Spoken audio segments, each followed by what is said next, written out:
Very good evening, ladies and gentlemen. Thank you. Festive and very special evening of bioscience. And of course, thank also Iain Stewart for being here. It's an important day because we are honoring his honorary doctorate that he received last year in 2020. COVID, and we were able to celebrate it so today. And of course, I would like to thank also the people who are at home. It's a pity that we couldn't have more people, but it's because of COVID measures when we were still organizing this event, we were still in code red. And as we all know, we are now in yellow, which means that we could have accepted more people, but that decision was taken a bit last minute. So we have decided to keep it as it is. So it doesn't mean that when you're watching from home that you have to be active, because we invite you to participate in the debate that we will have later this evening. And this debate will be on the challenges scientists face regarding communicating about their findings of their research, and also about the fake news that has unfortunately become very important and how it can undermine the research results. So that's the topic that we will discuss later this evening, and our panel members are of course Professor Stewart, and he will be joined by Geert Molenberghs. He's Professor Biostatistics at University of Hasselt and University of Leuven. He's also a member of the COVID Expert Management Team, and he is an expertised risk communicator. And I know on or in the invitation it was mentioned that Erika Vliege was going to be part of our panel member or a panel member, but unfortunately she couldn't make it tonight. So Geert Molenberghs is replacing Erika Vliege. So thank you, Molenberghs, for this. And our last panel member is David Zaruk. He is, if you are very active on social media, he's very well known as the risk monger. He's also an EU risk and science communication specialist, and he is a professor at Odyssey University College in Brussels, where he lectures on communications, marketing, and EU lobbying. So we will have also a keynote speech by Professor Stewart before we have the panel discussion. And for now, I would like to invite on stage the host of this evening. It's the Dean of the Faculty Bioscience Engineering at the University of Ghent, Mark van Mervenne. Please give him a warm round of applause. Thank you. Dear audience, both physically present and also the ones who are looking at us from elsewhere.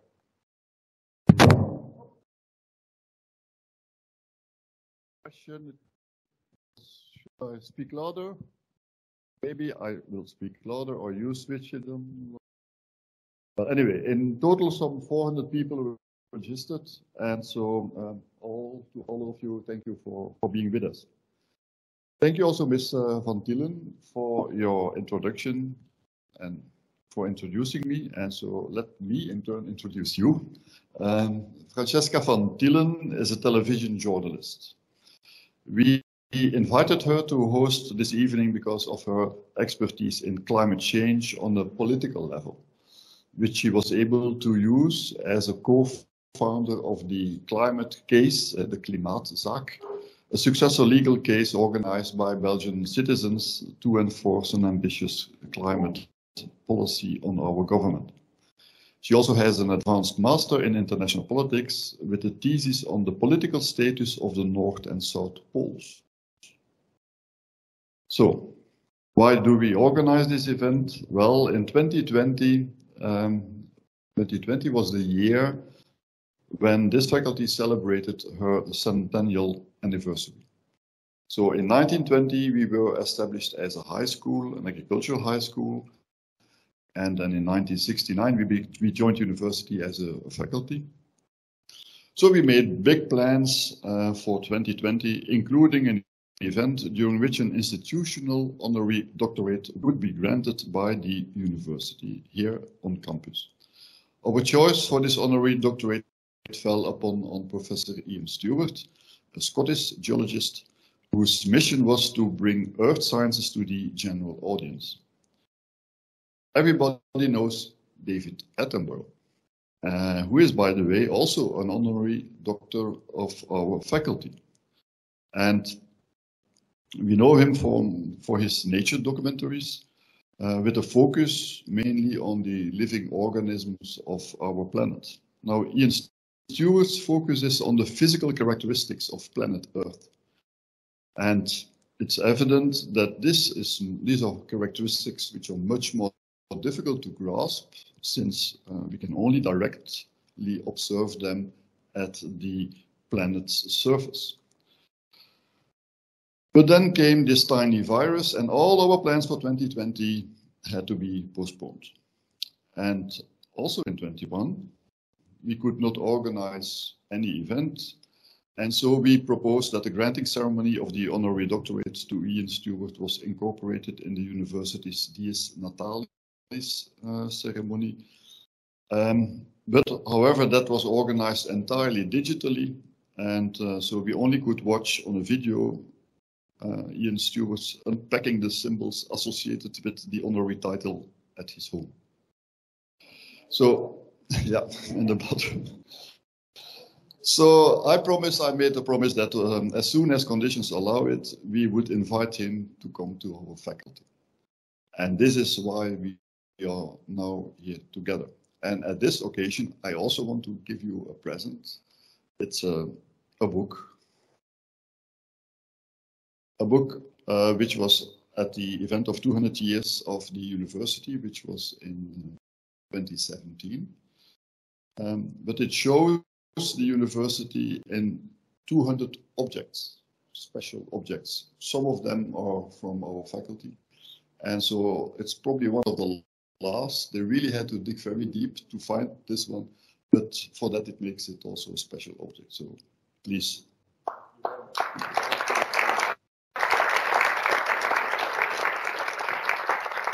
And so together with you, I'm looking forward to what I'm sure is going to be a very interesting evening. And so I hand over the floor back to Ms. Vanthielen. Thank you for listening.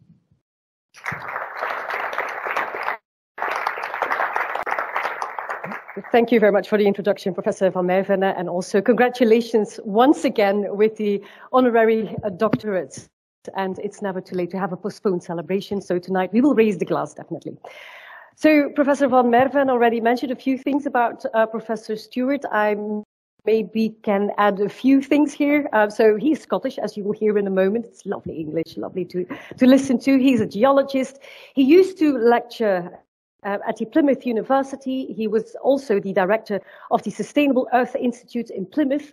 He is now the El Hassan Research Chair in Amman, the capital of Jordan. Professor Stewart has an outspoken idea about the role that universities and academics should take up in public actions and engagements, especially in topics which are very urgent, for example, climate change. And regarding climate change, it's a matter that has been covered in the media very widely during the COP26 in November last year. But whether that coverage was successful or not, that's something that we will discuss later on during the panel discussion. Professor Stewart is especially known as a very big and very popular BBC presenter. In the past, he has made beautiful documentaries such as Earth, the Power of the Planets, Rise of the Continents, Volcano Earth, and television, of course, is a very important and very strong way of giving, of reaching out to a broader audience and reaching them with academic knowledge. Something else that we will discuss later on, because there are, of course, other ways to get to know more of the economic research, academic research that's being done. It's an economist speaking here. All right, so we're going to listen to the keynote speech of Professor Stewart, and then we continue with the panel discussion. Floor is yours. Fantastic. Thank you very much, Francesca. Thank you, everyone. One of the advantages of getting the honorary doctorate and then the talk is if the talk's terrible, I don't think you can take it away. But anyway, because there's a video of me accepting it in my bedroom, so I've got that. So yeah, what I'd like to do is to talk about science communication from an academic perspective. So I'm an academic, so I had one big foot in the university world, and I also then had one big foot in the media world, and I kept it that way for as long as I could deliberately. What I'm really interested now is, as we say, about the urgency of many of the issues. Climate change is one of them, but there's a whole bunch of really critical issues that are upon us. And I really want to talk about the role and responsibility of academic scientists. And so, and underpin that, science communication will be part of us rethinking what our purpose is. Why are we doing what we're doing? So this image here is me standing very dominant in the salt pans of Bolivia. Incredible place, one of the most incredible places I've ever been. And yet that's also home to 30% of the world's lithium supplies. So if, as we move to that low carbon future with renewables and electric vehicles and things like that, things like lithium become more and more important. And we end up with situations that we might be having to dig up places like this in order to get to where we need to be. And so there's a whole set of moral, ethical issues that are now starting to be incumbent on us. And so this notion of how do we deal with that as academics is interesting. This quote from former government chief scientist David King about climate change, biodiversity loss. You might disagree with the statement about the fact that as humanity, what we do over the next 5 years could well determine the future of humanity. That's a very powerful statement. But the point is that we've only got a few years to at least make a big trajectory change in the way that we operate across a whole set of interconnected global systems. And one of those systems is academia. In other words, we will have to change. Every organization is going to have to change the way that it does business in terms of addressing the climate crisis and a whole bunch of other kind of social inequity crises to do with the Sustainable Development Goals.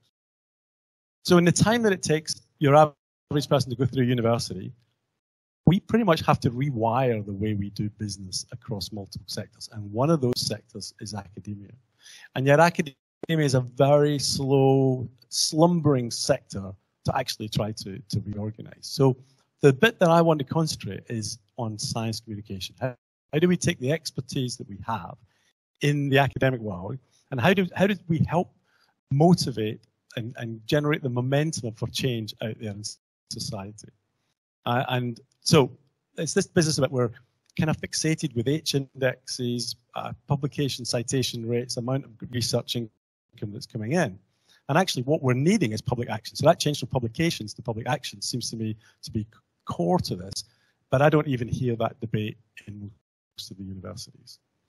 So from a science communication point of view, you'll see the normal way to do it is to have it in these two areas, that you basically along the vertical axis is what is the motivation of scientists. At the bottom, it's discovery-led, curiosity-led science, pure science, if you like. And then further up, it's applied science, solving problems. And then along the base then is to what extent is the end user, the stakeholder, the public involved. So very low on the left, very high on the right. So down in that bottom quarter, it's this thing called PUS, beautifully named PUS, public understanding of science. That the public are ignorant and silly and they don't really know science, so we open their heads and we fill it full of science, we close it and it's fine. And that's referred to as a deficit model. In other words, the problem the public don't follow the science is because they have a deficit of knowledge, and our job is to fill their heads with knowledge. And then on the top right, then we have this public engagement model, which is more of a dialogue model, which says actually just come into science. It's amazing. There's amazing things to do, and let's just chat about science. So I'm going to look at that in a slightly different way. Is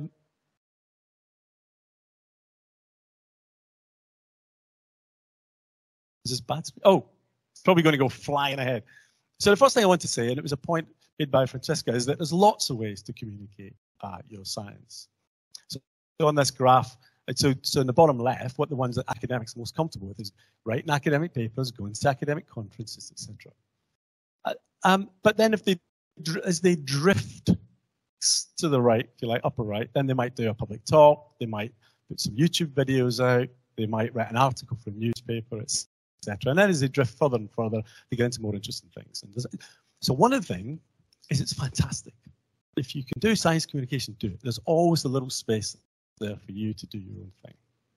But I'm going to move on because I think the nature of knowledge production has changed over the last few years. So again, and what we have is in that bottom left-hand corner is what's called Mode 1 normal science, where it's driven by the academic and we produce all these publications. But then there's this Mode 2 science, which is science that's kind of guided by society. The scientist knows it's addressing things that are to do with society. But as we drift further across, we get into what's referred to as post-normal science. And post-normal science, well, first of all, there's co-production, but that's actually, you know, working with the people you're trying to deliver and serve. But post-normal science is the science of wicked issues, complicated issues that are socially contested, hugely complex and systemic, and can't be solved by just simple answers, and have a real moral and emotional attachment to them as well. And so that is coming to the fore in a number of areas that are more and more problematic. And I think it doesn't quite fit in, those things doesn't quite fit into the normal science communication kind of mode. So one thing then is just emphasizing onto the science communication bit, this notion of what the purpose is. If you're down in that bottom left-hand side, then really what you're trying to do is, often you hear the words, I want like awareness raising, I want to educate the public about my area. And sometimes it's just entertaining them about it. And then as we drift across, what we see is more and more of a case of trying to bring the public closer, until eventually what we're doing is sharing knowledge with the public to allow them to make their decisions about these issues, where we're a supporter, a facilitator, not the actual driver of this. So I'm going to look at this in a different way. I'm going to look at it from a marketing perspective. Now, science communicators hate marketing because you think of toothpaste straight away and you go, oh my God, I'm not. But actually what marketing is the interface between an organization and its customer and its outside part. So in universities, the knowledge production process is the internal bit and the public is the external bit. And the interface is generally the scientist. It's the scientist that decides what stuff to go and find, how to package it, how we put it out. And actually most of the skills of marketing we tend to use within science communication. Anyway, so there's three marketing paradigms that have been really dominant. Make and sell. Very early on, it wasn't marketed at all, to be honest. You had a product, you went out, you got the raw materials, you made a production line, you made a product because you thought it was useful. And then once you'd made that product, you sold it. It was a sales team, went out, just sold it. In the 50s, marketers arrived. And they say, no. It's not the product that's important. It's the customer. Understand your customer. If you can understand your customer, you can change your product. You can make it faster. You can make it slower. You can make it fancier, cheaper. What does your customer want? And so that's about sensing your customer and responding to that. And then the guiding co-create one is something really, I'll talk more about it, but it's really come in the last 10 years. It's around ethical and social marketing, where companies bring on a social purpose that fits alongside their business purpose. And so Ben & Jerry's, for example. Ben & Jerry's would say, we're a social enterprise that just happens to make ice cream. So the first bit is a social enterprise, then they make ice cream. And it's that kind of attitude. So I'm going to take those three, and you'll see at I don't know if you can see the bottom, but my point is going to be that they're very different skill sets. Make and sell, I think, it uses all of the skill sets of a kind of science journalism and understanding of a media literacy, if you like. The sense and respond is about fundamentally interdisciplinary working, particularly with social sciences and humanities and others, creative arts. And Guide and Co-Create is really about participatory working with outside groups. And those are three very different skill sets. So anyway, let's go. Make and sell. So make and sell, as I said, it really is this idea that the reason why the public don't follow us is because they don't have enough information. Therefore, our job is to supply them with that information. So I'm not going to go to all of the different aspects, but if I go to the skills aspects, then what we're really trying to do there is basic communication skills, making people better communicators. Thinking about media literacy. How does the media world work? What different media channels do we have, etc. Training your academics, scientists in media, how to work with journalists, and things like that. And even to the extent of training them to make their own video content or creative content. And in terms of the interactions, again on the bottom right there, the type of interactions with university press teams, with journalists, with policy, your trade organizations kind of policy modes. So I have made my whole 15-year career on make and sell. That's what I've been doing. I've been making programs to sell the planet in different ways. So this is from 2004, these programs, all the way around to 2016, finding ways to say the planet's amazing, there's these important aspects. Or recently getting into some stuff on climate change and hazards, but more recently on energy, fracking, for example, a big series on oil. But all of it, really, it's a one-way transmission. I've got my stuff and I'm sending it out there kind of to the world. Some of the things that's important there, which I think work on any communication media if you're selling, about awe and wonder. Capturing the imagination of your audience to say, oh my God, look at this. Isn't this the most incredible thing? It doesn't matter if it's a crystal cave in Mexico with 30-meter long gypsum crystals or something nano that you can see, down a scanning electron microscope. Taking people into a completely different world from the world that they're used to. It's this thing, it says it's not about facts, it's about stories. And there's me resplendent on an ice cap in Greenland. That's not to say that facts aren't important. Facts are hugely important, but facts by themselves are not very interesting. But stories are much more interesting. And to get a story, you need to scaffold it with facts. So telling a good story, people remember the story, and in doing so, they remember some of the facts. But scientists, we have a fixation with facts, as if that on its own will motivate people. And this quote is from two climate scientists actually writing in Physics Today, of all things, about crafting messages that are not only simple but memorable, repeat them often, make effective use of imagery, metaphor and narrative, be a better storyteller, lead with what you know, like what you're expert in, and let your passion show. I don't remember us really talking to our students and saying that they are key scientific skills, but they are if you're trying to take those skills out there.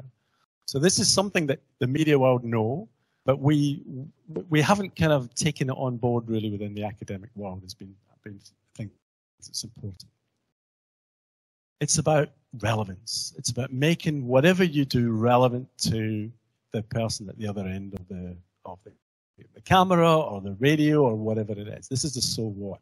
This happens to be, this image is the Pennsylvania, where the lady could light her tap because of the gas, the methane that was coming out. We filmed in that room and we couldn't light the tap, so because it fills up overnight, and that morning's the best time. We arrived at 4 in the afternoon. But as we left, she ran down the road because she had lit her kettle, but we'd gone by then. We weren't that interested. But the diagram on the bottom left, the bottom right, sorry, it just highlights the way that the scientific method portrays the scientist and the public way. So we start by collating all this information. We get more and more information, and we get more and more detail. And as we go through, we will go to masters and PhD, more and more expert. And we refine it until eventually we're studying this, and we want to communicate that. That's what we want to communicate. The public start at the sharp end of that triangle, and it's like, so what? Why are you even telling me this? What has this got to do with me? And if you can't nail that, if you can't make it relevant to them at that point, there is no communication. It does not go any further. So you need to find ways to bring them in to your world using the contemporary gateways that you have. What are people talking about now? It's about people. This quote is from a paper that I wrote with a journalist, but it's Ted Neal's words. I love it. I'm going to read it out. It's a fact often overlooked by scientists that most other people are mostly interested in other people, and they're not mostly interested in anything else. The fact that scientists are more interested than average in things and ideas marks them out, marks you out, marks me out as mentally unusual. We're not normal because we're interested in these abstract ideas, but most normal people are interested in people. So finding people-centered stories to channel this stuff through becomes really important. And that brings to a really critical bit, which is one of the key portals is you as a scientist. You become the gateway to your science science. And in the scientific method, you don't exist. Data just gets collected miraculously and processed. You don't have any place in that role. But as a communicator, if you can't be interested about your science, then no one is going to be interested about your science. So suddenly the responsibility rests on the scientist as at least the first step in the process of trying to communicate. And for some people, they don't like that. They kind of say, well, it's not me. It's not to do with me. It's a science. You know, just the science is what matters. But they'll only get to the science through you, which is why a lot of the programs are a really critical part of a presenter-led program is making you like me. Because if you don't like me, you're not going to go on that journey into the science. So that's all make and sell. That's one-way transmission of packaging science. I would argue from the academic side, packaging the latest academic paper we've written or the conference proceeding, packaging that and selling it out the door to a public that hasn't asked for it, but we say to them, have it. This is really good. It's kind of like, cough medicine. Take it. It maybe tastes horrible, but it's really good for you, Sense and respond. The media, when I work with the BBC, they are very clear about their audience. They spend a lot of time thinking, who's my target audience? A BBC 2 8 till 9 audience is different from a 7 till 8 and a 9 till 10. They think a lot about who those people are. The sense and respond argument argues that actually all the empirical evidence we've got about communication says that information alone, facts, isn't what actually makes people change their decisions, persuades them. So that people rarely make decisions about big decisions on the basis of information, facts alone. They do it on gut instinct. They do it on it's filtered through their values, their belief systems, their worldviews. And if you've read Daniel Kahneman's Fast and Slow Thinking, you make a fast decision, and then basically you adjust that kind of later on. So the other thing about communication is a whole science to it. It just happens to be a science. It's in cognitive science, it's in neuroscience, it's in social science, and psychology and anthropology, but there's a science to it. So again, going down to the skill sets, it's about learning how people process information. How do people actually communicate back and forth? Thinking about heuristics, cognitive shortcuts that people make to the decision making, understanding that. Thinking about who your audience is and how you find your audience and segmenting them and all the rest of it. Thinking about also increasingly with social media, how people operate within social networks. And it's fundamentally interdisciplinary, so that when you go to the interactions, there's me in the geo-environmental area that should be working with people in the creative arts and media world to get things out in more interesting ways. It's about working with the social sciences and to actually start thinking about these cognitive aspects. It's about working with people in the humanities who might be dealing with the philosophy and ethics and these bigger religion, these bigger worldview things that people were filtered through. So sense and respond is inherently interdisciplinary. And just getting this is the famous kind of 6 Americas in relation to how Americans see climate change. This is a more recent one, which is a vast improvement on the one that was done in 2011. And these are different groups. And so you see there's 31% of the US are alarmed about climate change. Was that 26% concerned? It goes all the way down to 10% dismissive. When they did it in 2011, 10% were still dismissive, but the rest side has kind of changed. So the point is that each of those are groups that have come to that issue in different ways with different cognitive and cultural filters, and they need different communication strategies. They need different communication. But as academics, we often just spray that communication out in the same way. We just send it out the door. We don't think about who is it that we're really trying to influence and persuade and kind of reach. So, as I said, the problem is that when people make decisions, and we're going to hear more in risk, and especially in risky environments or high impact environments, it's often you're going to have to do it fast. There's just too much information out there. It's information overload. There's a huge amount of uncertainty relating to that information, and there's a huge amount of emotion going around in the whole process too. So what do people do? Faced with that, they make an instinctive decision about that. Number 2, after that, they realize they made a fast decision. And so what did they do? Well, they take time to start to think about it, but they search through for information.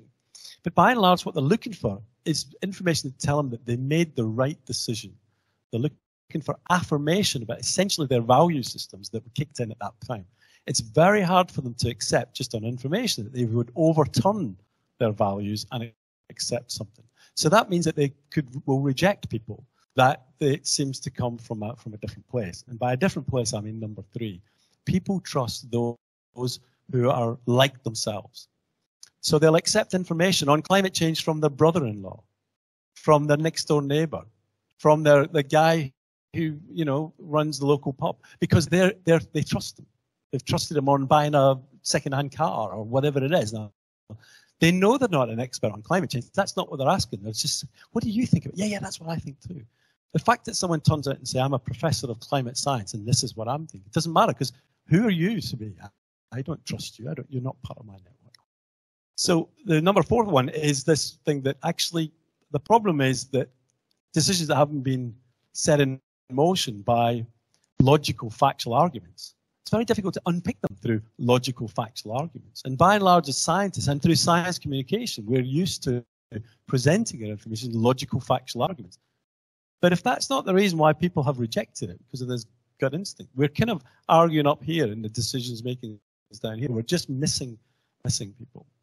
So this is all really saying about what we need to do is understand how people think more first. We need to listen first, and then we need to speak afterwards. So a couple of examples. You've been working on a deep geothermal project in the UK.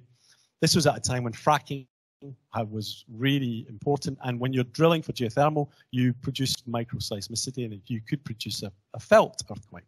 So this was a big deal about how were we going to communicate this. And one of the things we realized is we actually had no language, no ordinary language for people for the subsurface. There's plenty of geological language, but ordinary people, this might come as a big shock to you, ordinary people don't think about the subsurface. They don't walk around all the time thinking, oh, I wonder what's a kilometre down. So what we did, or my PhD student did, Hazel, was to come up with a cube you can see in the bottom left, and got people to draw. What do you think's in the subsurface? And actually, do you know what? Most people handed the pen straight back and said, you know what? No idea. So no idea. The one at the top actually looks like a lot of detail, but this is a mining area. So this is the mine, the copper and tin mine there. You can see the seams. And so that looks great. And then Hazel said, well, that's the cultural subsurface, if you like. What about the geology, the rocks? They picked up a red pen. I don't know if you can see it. They wrote dark. So very sophisticated view of the cultural subsurface, but our world, dark. So we need, so that mental models approach is quite useful, because that's what's in people's heads. When I am standing up telling them talk about geothermal, they're going dark, hot. I've been working a lot on seismic risk. My PhD was in earthquakes and things. And this is the back streets of Istanbul. And this was a field trip that we took. We took a bunch of seismologists into the back streets of the area that they were working on, but had never been to, because they were modeling on the computer. And the thing is that seismologists love earthquakes. That's how we see the world. And the earthquake happens, and we go, oh my God, it's like an earthquake, and we start our Twitter, things like that. But you know, from Sedat there, who lives there, he does not like earthquakes. And he thinks it's a bit bonkers that we do like earthquakes. So this is a bunch of geophysics people. And what we were doing was taking them to talk to the local people. What is it they want from us? Because we were producing papers and maps and all this stuff. But actually, the people on the ground wanted just some basic information. Is this a dangerous place to live? Is my house likely to fall down? And actually, the students realized they couldn't answer those questions. Well, they could have, they did a lot of work, but not off the top of their head.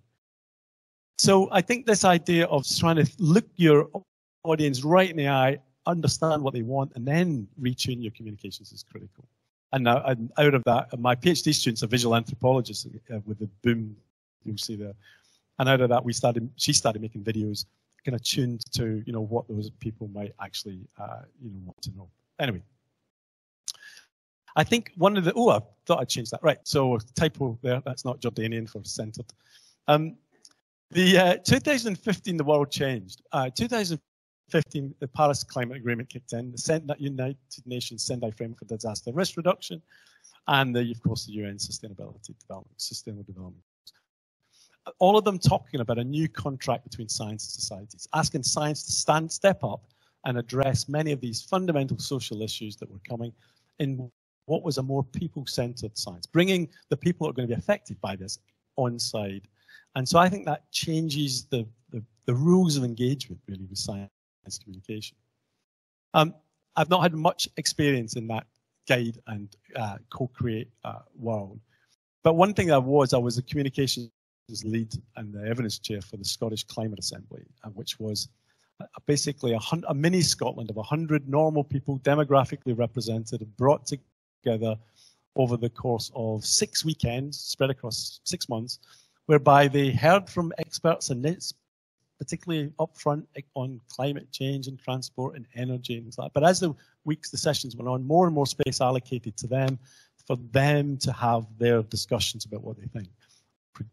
They produced a report with 86 recommendations to the Scottish Government. When then the Scottish Government was formally required to reply to this. And then we had a meeting about 2 weeks ago saying how disappointed we were. We were very, very disappointed in the Scottish Government for them taking the easy route for many of these things. Now, what astonished me was the level of knowledge that those people ended up with. Because we would have a session whereby we would have an expert. An expert was, say, on air travel. And they would talk to them. And they would go into the breakout groups. And then the people in the breakout groups would talk about air travel and then say, well, what about diet? You know, what, the plant-based diet? And they'd go, I don't know, I'm not an expert on that. But the point was that the public were being asked to be experts on all these different aspects. And yet the so-called experts who were called into it would only talk about their little patch. And so I think this notion of democratizing, the slow-cooked science communications, where we bring it in, is really, really critically important. So really this is about understanding that what we need, so this guide in Cocreate, just going back to the marketing, guide is leadership. An organization says, this is the direction we're going in. We are going here because we feel compelled to know that evidence suggests that this is the right direction. However, they also have to keep their customers close to them. So there's an iterative process of making sure the customer's on side as they can look through. And I think this notion of purpose about setting that path out is really important, because the skill sets that you suddenly need are not the same ones we had before. It's about how do you facilitate discussion? How do you conciliate? You know, how do you develop consensus or deal with disconsensus? It's about fundamentally co-designing your research. It's about fundamentally bringing that non-expert group into the process, which is really difficult. And it also indicates about why you're doing what you're doing. What kind of communicator do you want to be? Do you want to be a facilitator? Someone who just, working with the community, just explains the kind of different options on the table and tries to guide them, help them through some of the technical stuff, but really is divorced from the process? Do you want to be a catalyst who thinks, no, I actually think our research suggests that this is the direction you should go in, and you provide them the information and you can set them up? Or do you want to be the activist who actually now suddenly is embedded in that community and works with them, getting their hands dirty, actually making change?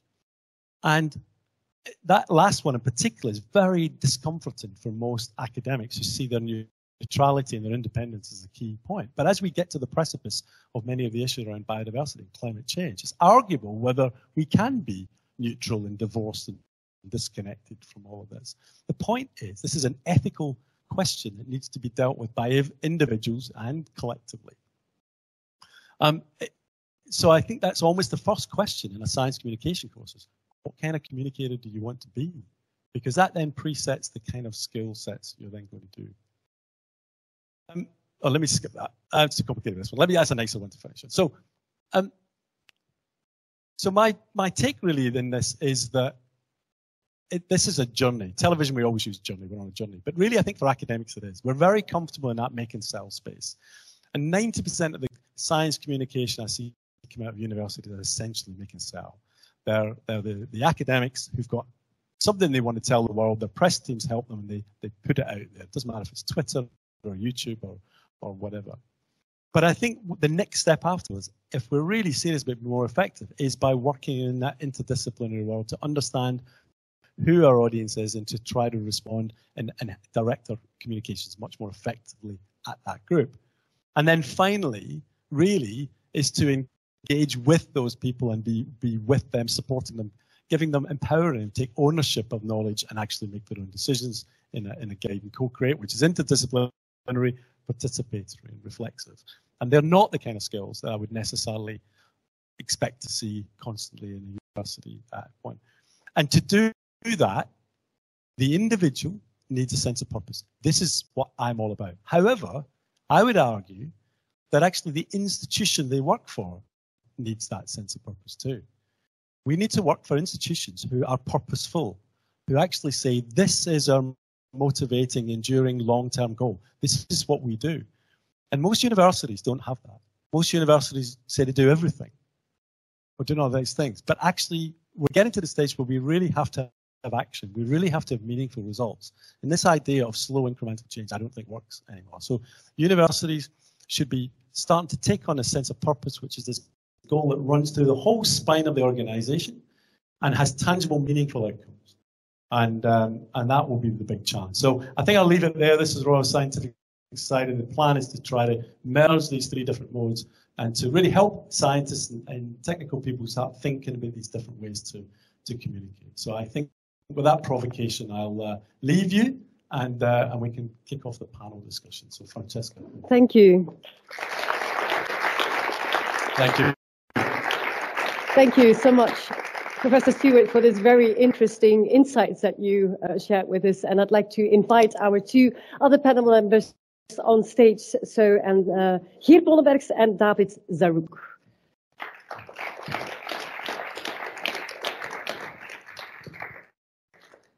Thank you very much for being here. I already made a small introduction earlier on.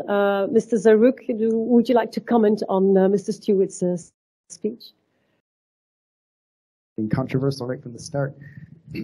One of the things that's curious, and you touched on post-normal science a little bit, I didn't hear much about politics that sometimes comes in, and the problem that politics can get involved in scientific discussions. Particularly the post-normal, I mean there are different definitions of post-normal, but the group out in Bergen, Norway, sometimes gets into rather some interesting political fights. And by political I mean on the left, fairly far left, where anything that has involvement with industry has to go. A lot of the anti-vaxxers, and I'm probably going to leave that one for you, talk about the evil pharmaceutical industry. Part of the debate that you have in the pesticides and biotech industry is looking at this evil Monsanto. And so you begin to see that there is this politics that comes in.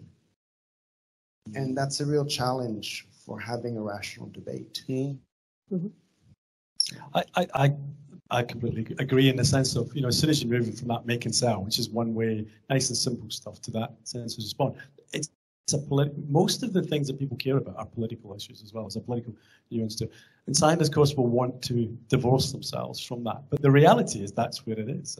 And I think as part of that, drawn out the ethical aspect of it, what is their positionality in relation to this, and recognizing that there's an economic, social, political context of all of these issues. And it's not just technical. I think this is the essence of it, is that we think we can get by just doing the technical. Here's the facts, as we see them from a scientific perspective.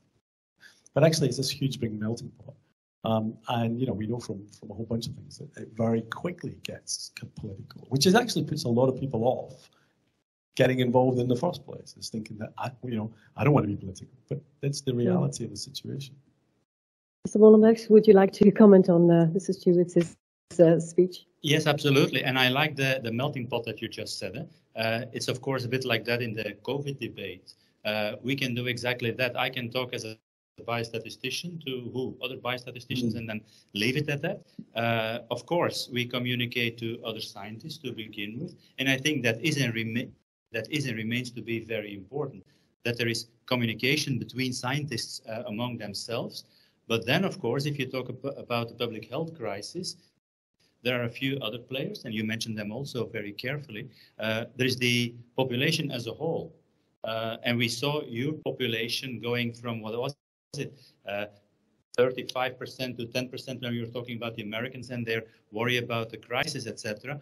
All of these people are there. And then, of course, there are also the politicians.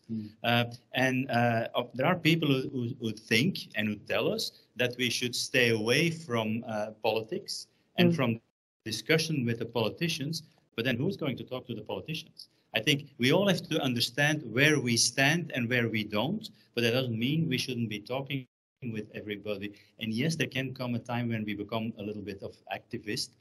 We have to do it with moderation and care, I think, but it's unavoidable at some point. So.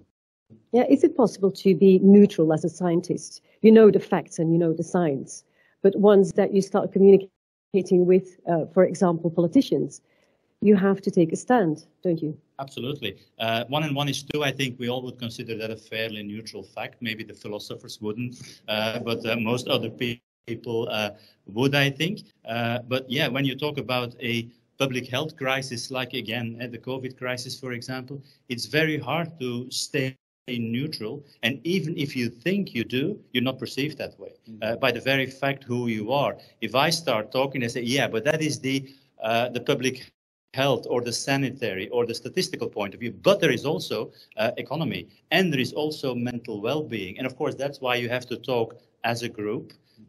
But it's very hard to stay neutral indeed. And you don't have to, as long as, of course, you keep the debate going. With one should not think that one's own opinion is the right one, but just make sure that you can keep communicating with all parties. In the UK, Mr. Stewart, were scientists put forward to communicate about COVID as they did in Belgium? Yeah. So I think the general view is they did it pretty well. So usually there would be a politician, prime minister, or one of the secretaries of state, and flanked by the chief scientist and the chief medical officer, and sometimes it would be someone else, but there would always be that. And interesting enough, what you saw very early on was, the political person would do the political stuff, and then they say, now for the science, over to the scientist, and they would step out.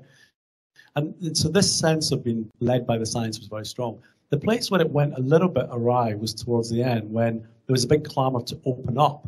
And of course, what the government would say, well, we can't open up. It's these pesky scientists that's holding us back. So suddenly, in a small part of the population, there was these, a real venom against some of these scientists who were seen as holding back progress. So, I think early on, the government led with the science, and then later on maybe hid behind the science a little bit. That's how you experienced it as well? Yeah, and a good example is for the summer of 2020, when the figures were suddenly not so good anymore, and everybody thought we've had the pandemic, it's over. And then yes, in certain parts of the country, not in Ghent, but in Antwerp, numbers started rising again, and that was not what the public wanted, because it was over. We wanted to go on vacation, on holiday, go to Spain, etc., forget about it all, or other places. And then we were there again, say, hey, wait a minute, numbers are rising again. And before you know, you're going to have another wave, etc. There was a time when there weren't all that many politicians on TV and on radio and in other media, but we could explain. When numbers started to go better, the feeling was, there the politicians were again, because if good news has to come. But of course, you also have to look at it from a different angle. If politicians announce a certain set of measures, I think we should also, as scientists, acknowledge, okay, we give advice, and advice is just that. It's not a legal framework, it's advice, and that advice may or may not be followed. And we should then also not behave as Roman emperors, where we do this. I agree completely. But there are other hot topics. For example, here in Belgium, it's a discussion that's going on for months now, or even longer. It's whether we're going to close the nuclear plants or not. And here we've got very opposite ideas and opinions of scientists. So what should people do with this contradictory information that they get? I get a little worried when I hear the term "the science," as if science is just this one body where everyone agrees. In fact, if you go to any scientific conferences, you have completely different views coming from chemists, where the dose makes the poison, as opposed to biologists. And in COVID, we saw that as well with the epidemiologists and the virologists, and this debate between the Great Barrington Declaration on one side and the John Snow Declaration on the other, and it became a pissing contest suddenly of who would be able to shut down the other group. So science is political, but scientists also don't all think the same. They have very strong disagreements, and that's what the scientific method's supposed to do. And so when you talk about science, you're not talking about this great body of knowledge. You're talking about different people who approach the world through different scientific perceptions. Can I commit? Because I think that's true, but I think there is a little bit further on with that, because it's absolutely true. If you go to a science conference, I mean, there's a lot of showboating there, and people are picking up on disagreements, but they're generally picking up on disagreements around the edge. That often there's no discussion about the fundamentals on there. It's often about, did you use this sampling method, and why didn't you do this? And I think one of the problems we have is, so say some groups comes out with a new paper and it gets given to Nature or something, I'm going to do it, and you get phoned up for a comment. Probably 90% of that paper, there's absolutely no problem with, and the other group has got no problem.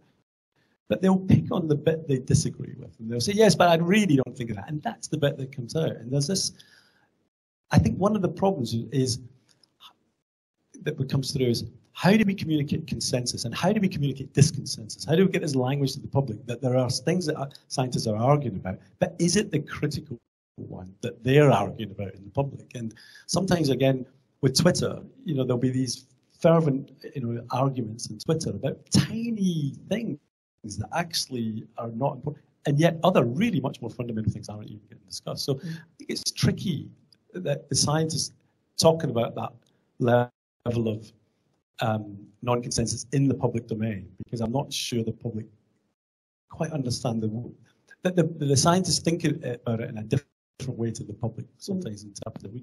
I think it depends on some of the subjects. On issues like biotech and crop sciences, you get completely different views on the extremes from Seralini on one side, and where you begin to have policymakers who then find scientists that are going to say what they want to hear, and then they'll, of course, will disregard or block out the other scientists. And we're in a cancel culture world now more and more, where if you disagree with the mainstream. Well, I mean, how do you determine a mainstream as well? What consensus is 50% plus one, or is it 97%? And at what point do you have that consensus? And that becomes a real challenge. And the politicians will find the scientists who will tell them what they want to hear. And you've got a very wide scope as well of how do you define who is a scientist qualified to speak on this. But there are still scientists who swim against the tide, and they have a very opposite opinion about a certain topic, for example, climate change. I think not so many people, especially scientists, think that it's not human caused, but there are a few scientists who still say, no, it's not human caused. So how can you communicate about, or how can you counterbalance these voices? These are colleagues. This is not somebody who just put something on Twitter or on Instagram and spreading their ideas. This is about colleagues. I think this is one of the areas where it's really difficult, because I think that there's different levels. This goes back to the point earlier, that I know lots of, there'll be climate science conferences where there'll be massive arguments about sensitivity factors and these kind of things like that. But no one in that room, that particular room, would be contesting it. But there are scientists who would contest it. And there are, in my area, geology has been one of the areas where there's been the biggest load of skeptics, and they've used the variability of the planet's past. And so actually geologists are very late to the table on this, because for a long time this idea of natural variability came through. My view was that a lot of the scientists, the geoscientists who were climate skeptical, or in some cases straight on deniers, were there because they were kind of a radical thinker. Their mode of operation was very maverick. They were provocative, and they had gained a lot in their career from being that, and they kind of just kept on doing it. But pretty much, most of the other people fell in as the science became stronger and stronger. They fell into. There's still arguments about different aspects. There's arguments about attribution, about a particular climate event. Can we say that's climate change? But they're more nuanced arguments now than it was, say, 10 years ago. Yeah, if these colleagues are ventilating their ideas on, for example, social media, do you put energy in it to counterbalance them? Because it takes time. Do you want to spend time on it? I don't see it as much now, I have to say. They're really radical. I don't see it as much. A lot of that shifted into, actually, there's an argument that a lot of the kind of climate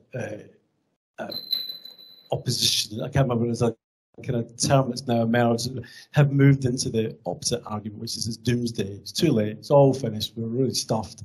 Really, well, actually, what's the point of spending all this money because it was done for? Why don't we just have a good time? So that's changed from it's not happening at all to it's actually so happening that.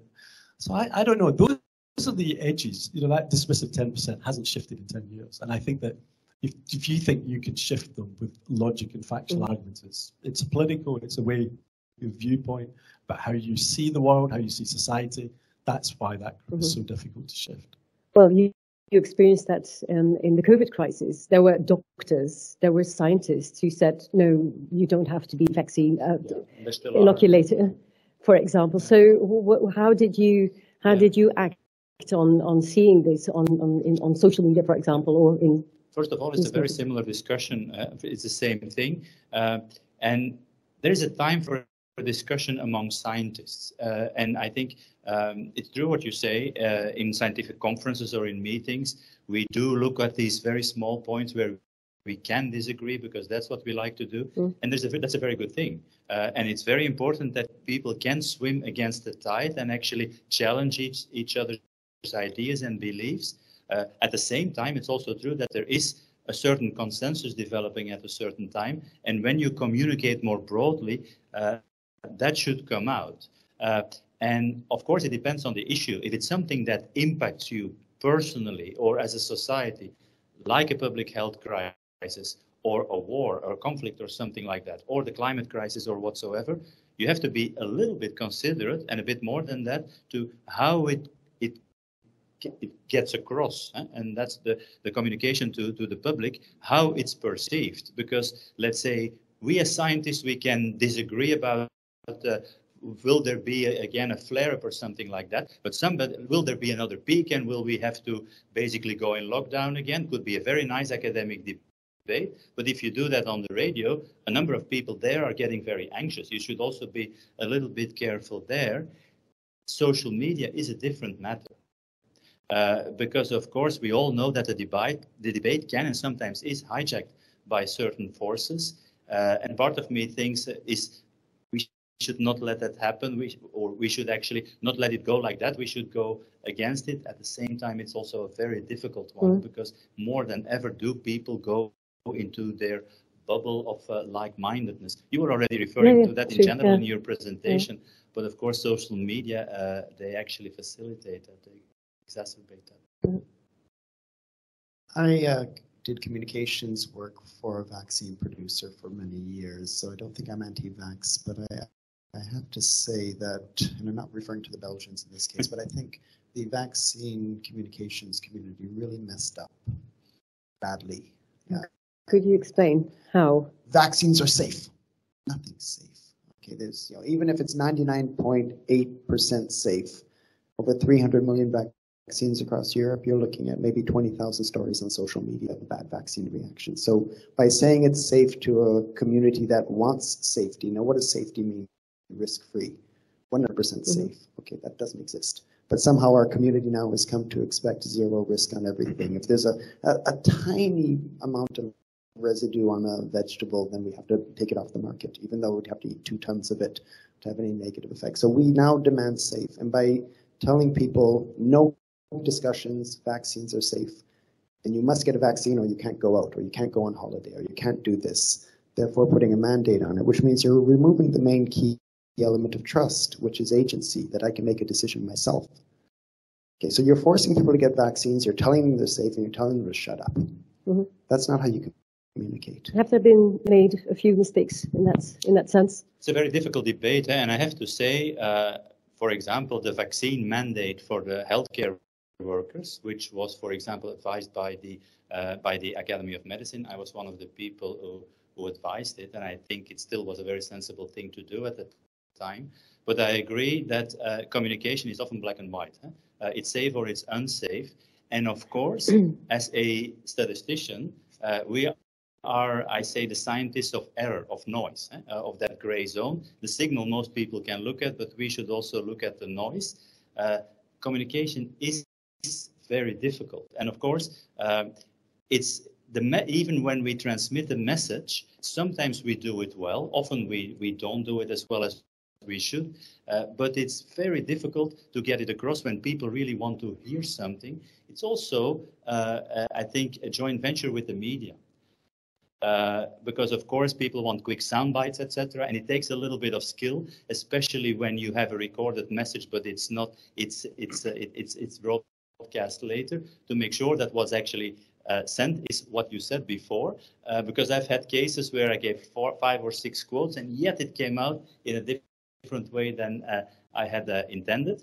I'm not blaming others. We also could have communicated better in many contexts, but indeed we have to communicate risk properly. We have to really try to at least not necessarily quantify in every aspect, but qualify risk so that people can relate and understand. I agree with you. But one of the problems, sorry, just to respond, is that we used to have a risk-based approach, which means it's not about safe, yes or no, but rather safer.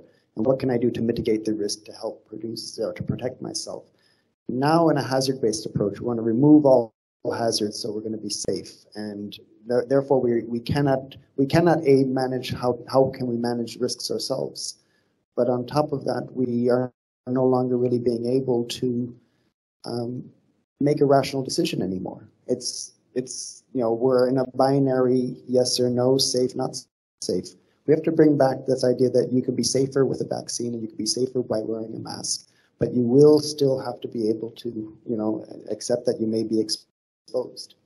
And I think that comes into one of the interesting things. I mentioned Sendai framework and this people-centered approach, and this idea of that local communities, those that are at risk, should have a lot more knowledge and using their own knowledge. And that seems fine. You think, well, you can't argue with that.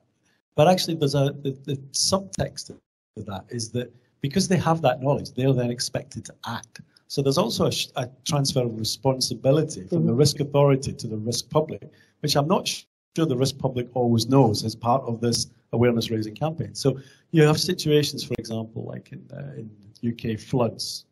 And so there'll be these bad floods and you'll end up rescuing people and they'll say to them, did you hear the risk alerts, the risk warning? There was a risk warning an hour ago. Yes.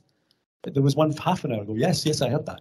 But there was one 15 minutes. Did you hear it? Yes. Well, why didn't you evacuate? No one came and told me. And the assumption has been that because we've passed on that knowledge, that those people are then ready to do it. But actually, no one's told them that they have to do that they really aren't going to be rescued. So I think you're right. I think this management of risk and shifting that responsibility comes, well, sometimes the risk authorities don't want it to actually go, but also no one's actually asked the public whether they want to take on that risk burden. Okay, I'd like to come back to your keynote speech. You mentioned that universities are not doing well in communicating and academics about the science that they produce. Why is that? Why hasn't they learned in the past? Universities exist for such a long time, so you should think that they have gone through a learning process. So why are they not performing very well in that sense? I think what's happened with universities is that they've been expected to be socially responsible. So it's public money often that's coming into universities. And so just like in other areas, you have a responsibility to show that that money's been spent well, etc. The way that that's been interpreted is to bring on a lot of the metrics and the same efficiencies that companies have. And so one of the big complaints you'll get from academics is that we're just a business like anything else. And so we've inherited all the businesses. So the way that you judge success in an academic institution is generally your research credentials of yourself, your staff. So what's the number of publications, citations, the H-index, the amount of money that they brought in. But it doesn't say anything about whether that stuff is any good in terms of dealing with many of these big issues. So we've got into this problem of accountability and metrics because we see ourselves as socially responsible. But actually, it seems to me that what society is wanting now from universities and academia is a different set of things. We haven't quite shifted to knowing how we deal with that.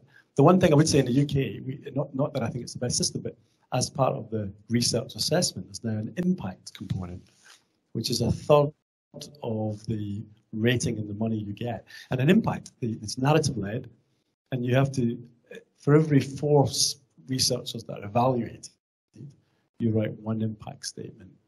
And that impact statement is about meaningful change beyond the academic community.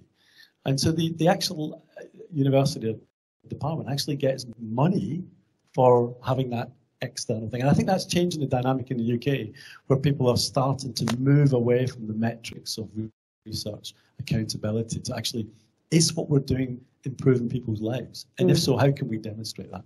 Do you see the same at the University of Hasselt and Leuven?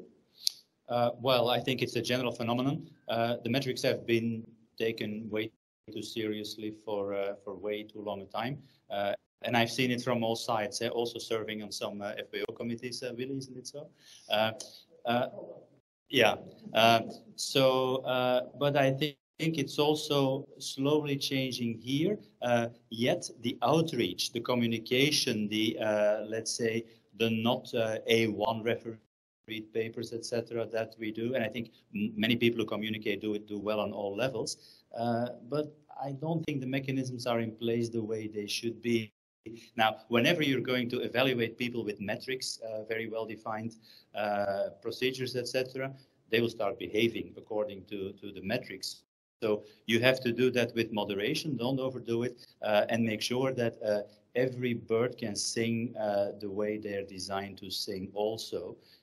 And if they do well, you should be able to actually qualify and honor that, and not saying, yeah, it's nice what you're doing, but it's not according to this or this plan, etc., because that really kills creativity and everything that you do. It's a constant debate, but I think we're over the worst stop of over-evaluation. Mr. Zaruk, I'm always the bête noire in these discussions, aren't I? But I wrote a paper a while back called "Why I Don't Publish in Peer-Reviewed Journals." And I'm sorry for any doctoral students here. I know you don't graduate until you do. But the process, particularly when you see what's happened since the digital revolution, you have the pay-to-play journals now that will publish anything. And you have this whole process now suddenly, and if you want to talk about bringing science more to the people, then they should not be publishing in these journals which no one has access to, and then you get this entire process of, you choose your peer-reviewed panel to grade, and we've seen some really interesting ones where people are writing papers and their political friends are the ones who peer-reviewed the papers, and it becomes a rather cynical money-making process that has completely destroyed the quality of the science. I see 2 people agreeing with you very strongly. So you have to do better than that. Well, I'm worried for some of the people out there who've been waiting for a response for 6 months from a journal, and and when 6 months ago, if you wrote a paper on COVID 6 months ago and you're waiting for the journal to publish it. It's history. But you give lectures on communication. So what kind of skills do scientists need to communicate in a good and in a very comprehensible way with the broader audience? We talk about communication like it's a very simple sense of, I have a message, I'm a communicator, you're a receiver, and I have to give this literally like I shovel it at you. I think you covered that topic well, but that's not what it is. You talked about stories, but I think rather one of the interesting elements here isn't so much just about the story, it's about the narrative, and you control the narrative. Right now we're watching events unfold in Ukraine. You know my last name, you know I have a Ukrainian background. There is that sense that Zelensky is controlling the narrative. And that's, once you can control that, the stories fall into place. I can send this image of Putin with this, Persian white cat that he strokes regularly. So obviously the narrative is not in his favor. So how do you control the narrative? That's something a little bit harder than simply having a message and putting it out there by using a certain tool. In this faculty, you have a hard time communicating if you're editing a seed, for example, because that's not natural. We're trying to communicate that in a world where the narrative is controlled by, if it's natural, it's good, if it's synthetic, stop it. And so you've got to somehow find a way to control the narrative, or at least influence the narrative, so people are willing to receive your message. And that's, you can be the greatest storyteller in the world, but if you're arguing against what the narrative is expecting, now how do you do that?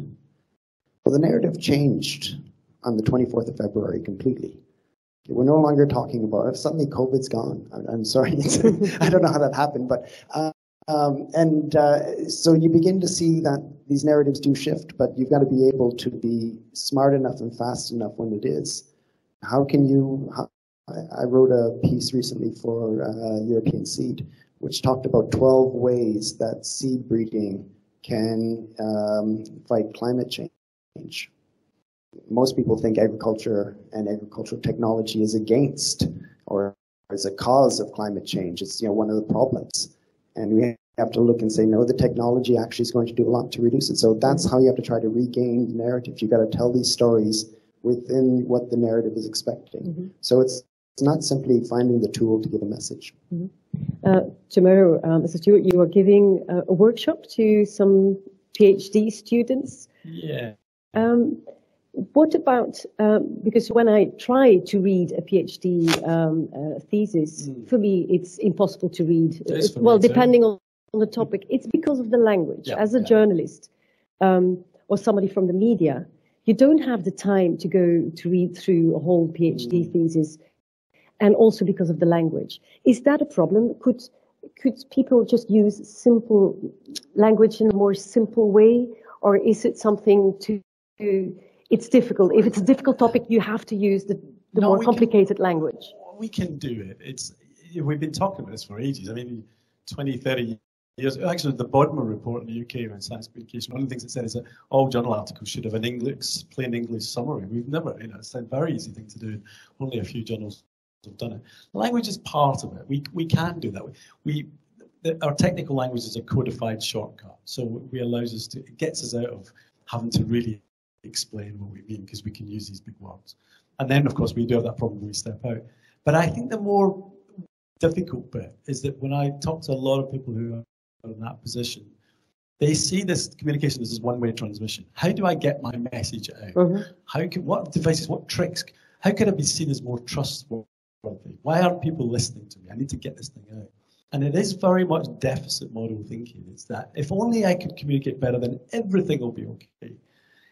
And then when you then say, actually, the first thing you have to do is listen to whoever understand who you're trying to reach and listen to them, what do they need? They lose interest because, that's quite long, that's quite hard. I just want to write out, I just want to communicate. Yeah. So I think that it's very difficult because if you're a PhD student, you're in a very precarious position. You've got to write that thesis, and it may well be that thesis is your first step to getting that academic job. You're going to have to write some research papers. There's this production line that you're on, and to step off of that and then learn this whole other way of communicating and get it takes a lot of time, and it's very dangerous because if you do that, you're in danger of messing up the academic bit that will actually be the thing that gets you the job. So I tell students, get your PhD done, get your academic job, try and keep whatever communication you can do going, and then once you get your academic job, then you start opening that up, because it's just too precarious before that. Is there room for popularizing the language in an academic setting? Yeah, and I think as a biostatistician, I'm a bit fortunate because we live from the cuckoo's egg. We cannot do biostatistics just by talking to other biostatisticians. You can do mathematical statistics that way, but as a biostatistician, you have to talk to, for example, bioengineers or people in whatever science. And already then you have to step down, or step away from the language that you would be using with other colleagues, as you were saying. I can talk about consistency, asymptotic normality, etc. to another statistician, because that's a shortcut and we will be on track soon.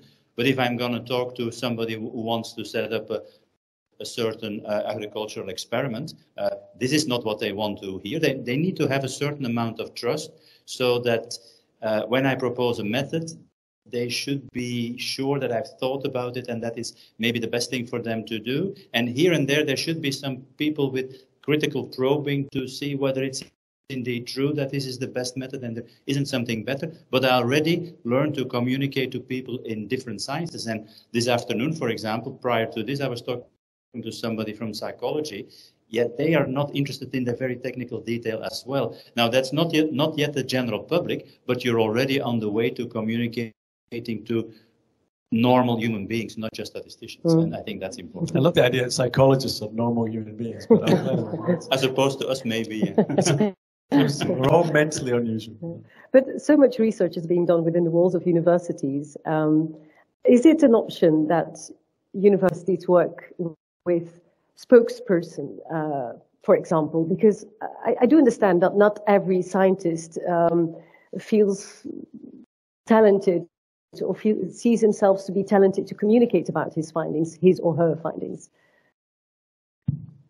I think one of the things, I mean, this is a fairly new field. I think when was the House of Lords Committee? That was 99 or 98, I think. Yeah.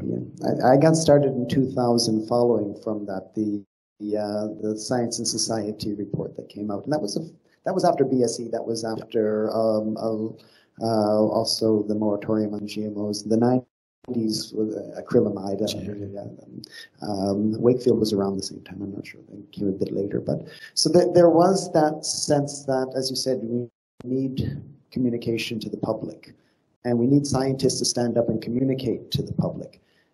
But there was a study that came out about 5 years later in the UK. I think it said that 75% of the scientists feel it's not their responsibility to do so. And in fact, it would go against their career aspirations. And I refer to it then as the Carl Sagan syndrome. Carl Sagan was this wonderful communicator. And if we talk today about how astronomy is, it really has a lot to do to how he was able to get that sense of awe and wonder, as you said. But Carl Sagan was also laughed at within his community. He was only posthumously allowed into the American Academy. And most people looked at it as, oh, he just writes those kind of cute books to people. He's not a real scientist now, come on. And so people in the scientific community felt that they would be taking a risk in their career if they started to communicate to the public. And sorry for geologists, but most people understand scientists from the Big Bang Theory, and they make we're the Kardashians of science, according to the Big Bang Theory. But that sense that you just can't talk to people like Penny. Penny doesn't understand anything. I just had a look at the time. It's 10 to 9, and I do want to take the opportunity to answer your questions, the questions that you have for our panel members, and also the people who are watching at home. I said at the beginning that we definitely take the time to look at your questions, and I'd like to start with somebody who's watching from home. If you don't mind, I'll just read a question Joris sent us, and I already see somebody over there who really likes to ask a question as well. I come back to you later on. So how can we communicate about science on an international level? For example, why were we talking about booster vaccines when third world countries hadn't received their first vaccine yet? So that's definitely one for you, Professor. Yes, of course, there's two sides to the question. There have been times where we felt in the, let's say, the COVID response community that it was really important, but at the same time really difficult to open people's perspectives to the international scene. It's very important to make sure that people understand what's happening. In Belgium, for example, we're part of a bigger world. There is Europe, there is the rest of the world, etc. Of course, there is this pointed issue of our responsibility towards the rest of the world, and that's still to this day a very difficult debate. It's not unique to COVID. That is the egoistic view versus the altruistic view, or maybe both. Now, it's also not as simple as it seems, because there are reasons at a certain point in time to give boosters, for example, in a Western society or in a society with a different age pyramid, with a different immunity background, etc. And that's not necessarily against the interests of the rest of the world. There is still this belief that outside of the West there is virtually no vaccination. Well, there are countries in Europe where the vaccination rate is like 20-25%. Let me give an arbitrary example: 33% in Ukraine. 2% is boosted in Ukraine, and they had it available prior to this. But if you go to the larger part of Eastern Europe, you will find that. You go to Latin America, you have countries like Colombia, for example, where the vaccination rate is 60, 70, 80%. Cuba, it's 90%. So it's not as black and white. At the same time, there are countries around the world where, for example, you have a very high skepticism against the vaccines, and that's also part of the job to not to break that, because that's a kind of communication that you don't want. But basically to talk to these people and look at the advantages and the disadvantages. But keeping an eye on the fact that you cannot fight the pandemic within the confines of a small country like Belgium, that's crucially important. Yeah. Okay. Thank you, Professor Molenberghs. We have a question over there. So if somebody with a microphone can, it's in. I thought Annick was having microphone.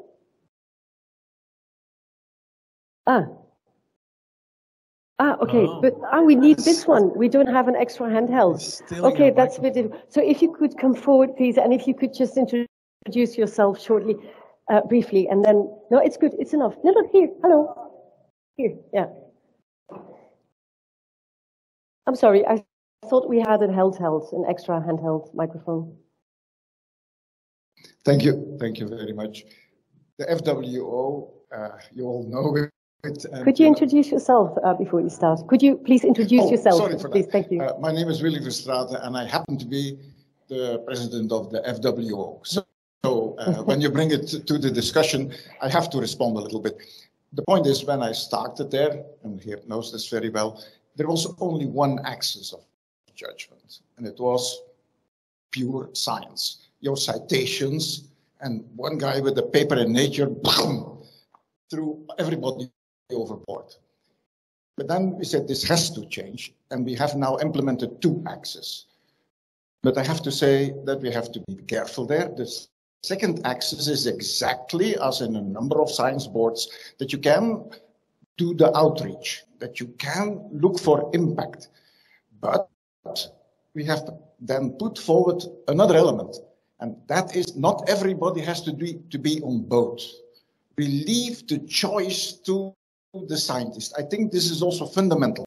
If you are, to say it a little bit undecent, a nerd, you can stay a nerd. And that's good. We need nerds, isn't it? But we need also those people who reach out.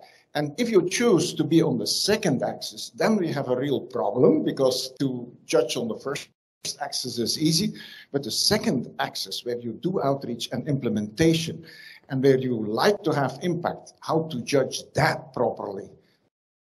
And there we are still looking for good help and advice, because there you can be very subjective in evaluating. If somebody says, now I'm completely on the second axis, but how do you judge this, if this is according to the criteria of what we call quote unquote excellence? So I like to have your advice on the judgment of that second axis. Yeah, okay, it's a really good point. And that's why, for example, in the UK system, it's a narrative-led thing, because it is difficult. So your impact could be cultural, making kind of programs like mine. It could be economic, it could be social, it could be political in the sense of policy related. What I would say is that one of the things that science communication is generally terrible at is evaluation. We do this, we do communication because often we want to do it, but we very rarely set in sense a kind of monitoring, evaluation, learning type of modality. So it is actually very hard to decide if your communication has been effective, because if you've not set out what you think success will be as a metric, then you can't tell you've done it. So what you get is people say, oh, I did this communication, it was really good, everyone liked it. How do you know? So even in my stuff, I could quote number of viewing figures or something like that, but actually it doesn't really tell you if people have engaged with it. So I think that there are ways to do it, there's methodologies there, but it takes time and a lot of science. So if the academic science communication, academic world knows all this stuff. But the more practitioner world, the people who just go and do it, there's a lot of reinventing the wheel and just kind of going through the motions. And I think evaluation is, if we're going to get serious and if we're going to have promotions and workload models based on these kind of things, then I think we have to start to evaluate it. I guess the danger is we end up in that metric world that we're complaining about on the other side. So I don't have the full answer there. Yeah, and there is of course a particular issue if you're involved in not just communication, but also policy advice. Because there may be times when that advice, for example, advice that we gave is, let's say, not really pleasing to the airline sector. Okay, fair enough, because I'm not working in that sector. But if it involves higher education, that's my own sector. So it may well mean that the advice that we give is not so much liked by the academic authorities, not talking about Ghent, of course, because I'm not employed by Ghent, but to other universities. And then these people have to evaluate me. So there have to be certain, let's say, checks and balances and some walls so that the academic freedom in that sense is also respected. That's quite important. But at the same time, it always takes two sides. We shouldn't abuse it neither. We should use it with moderation, but that freedom of speech that you have to use wisely, I think should also be protected. Mm-hmm. Well, thank you. I think the next question, we will continue with the next question. That's definitely one for you, Mr. Zaruk. Which platform is the best for young scientists to communicate? Twitter sometimes feels like shouting in a room full of other people shouting. Newspapers maybe, other platforms. And this is a question coming from Loic. You're very active on social media, Mr. Zaruk. Yes, but what's interesting more and more is we're beginning to see, I'd say 5 years ago, my trolls were after me almost every day, and there was a lot of mud going on. More and more today, I'm beginning to see social media get into their communities where they're closing off. Mm-hmm. And so there isn't that sort of great openness that we were expecting from social media. More and more now, I'm banned from a lot of pages. I never ban others, but it's quite interesting to see that if I'm following a Twitter feed, I'm seeing all these blank spots in between where, so you don't want to hear from someone who might disagree with you. And so we're really getting into these sense of confirmation bias now. We no longer have that sense of, well, I want to hear what other people think. And if I'd like other people to think differently or maybe be challenged in some way, social media is no longer, I keep being invited to get on Discord, but I'm not yet at the metaverse stage. But I think for a young researcher, I think there are other tools more than Twitter and Facebook today. And is it also because you have to communicate within a quote length, which is not long enough to maybe you can add a link, of course, but people usually don't have the time to actually open it and read the article. If you're good at making a meme, you can do things with that. But I think one of the questions to look at as well is how the community can grow and discuss and open up. And I think that's where we have to look at dialogue and realize that if science wants to be out there, they need to dialogue, and it may not be clean, it may not be people agreeing. And yeah, unfortunately, one of the problems that happens, this was my case, I lost a job in a university because I won on glyphosate, and another professor from the university that was taking over, St. Louis at the time, wasn't happy at that. So the universities then have to support the scientists. The scientists are going to go out there, they're going to be in controversy sometime. And if the university tells them, shut up, you're hurting our reputation. This is the big issue in the climate change thing. So we're now in the UK, for example, the Extinction Rebellion, the kind of direct action and non-violent kind of protest. So people are saying, well, actually, advocacy and protest should be a central part of the academic perspective on climate change, and that universities should be protecting academics if they go out and have non-violent protests about climate change. You shouldn't have the university sacking them or bringing them into disrepute because they've taken it. Because we've got history departments teaching how this is a way of affecting transformative change in society, and it's very difficult, and especially as you go into, say, physical scientists that kind of don't like that kind of nuanced kind of world. It's putting people in very difficult situations. So universities should be more clear about how far that activism of their scientists could go. Yeah, I mean, my take is that if you believe the science around climate change, we are on we're heading over a waterfall very, very soon. We need to action very fast. If that is the case, and universities have generally supported this, then the universities themselves have to realize that they have to fundamentally change really fast. And how do you do that? How do you affect rapid at this scale change, it will be through some of these actions. Now, I don't do it, but other people do, and I think that's one of the more ethical questions universities are going to have to wrestle with. Do they want their staff actually making a difference, even if that looks bad on the actual university? That's a tough one. Administrators are trained to manage problems, and if a scientist speaks out on a controversial debate, that's a problem. Well, I'd like to come back to Loic's question. So what are the alternatives if, like you say, social media is not the perfect place to send out your research findings? So where should they go? Who should they turn to? Well, one of the things that I try to encourage my students as well is if they want to get into a certain field, then they should start writing, blogging on it. WordPress, for example, start to put things out there and begin to engage with others and build a community. Now, as I said, Twitter and Facebook are getting a bit ugly, but there are other tools coming along. But I think more and more people, and I'm always happy when I meet somebody who reads my articles, and that we've communicated online quite a bit, and an event like this, they come up and talk to me after, and it's wonderful because I feel like I know them.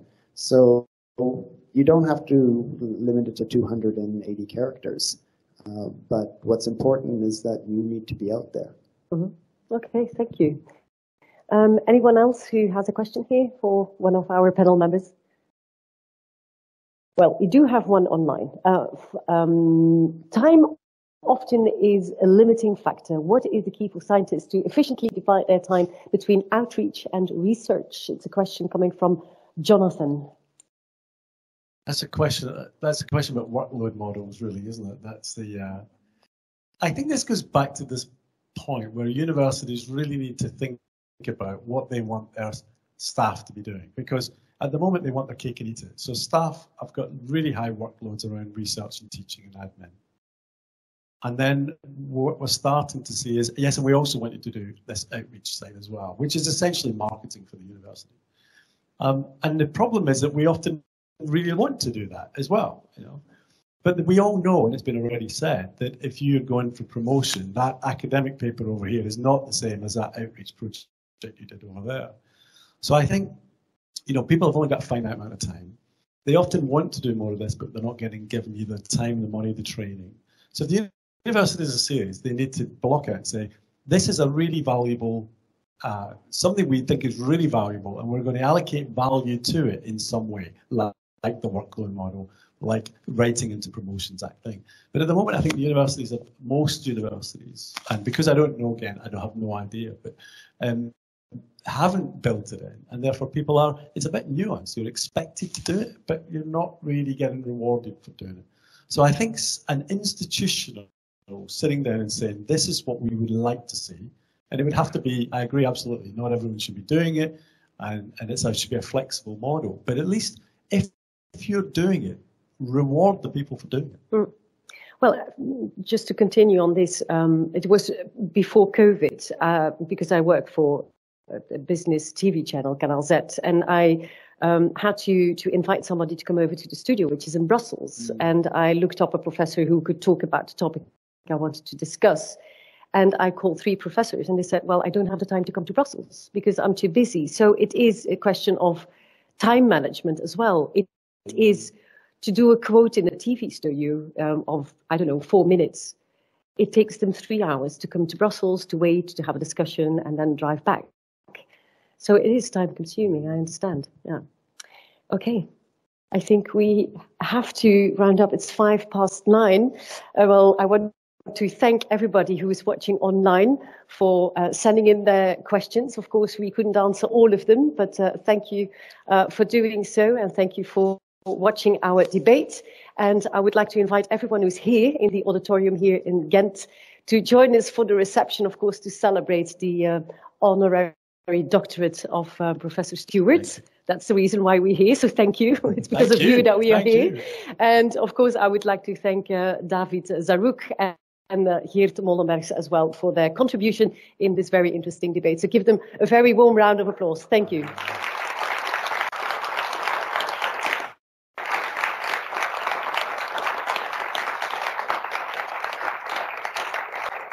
And we have a small present of Mark From Venne, thank you very much. The chocolate of the university. The chocolate of the university, always good. Thank you very much, and please join us for the reception. It's my wife's present now.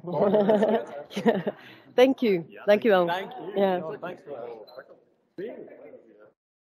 Can you just wait a moment? Yeah. I think I went down to the food technology room today. I had some chocolate.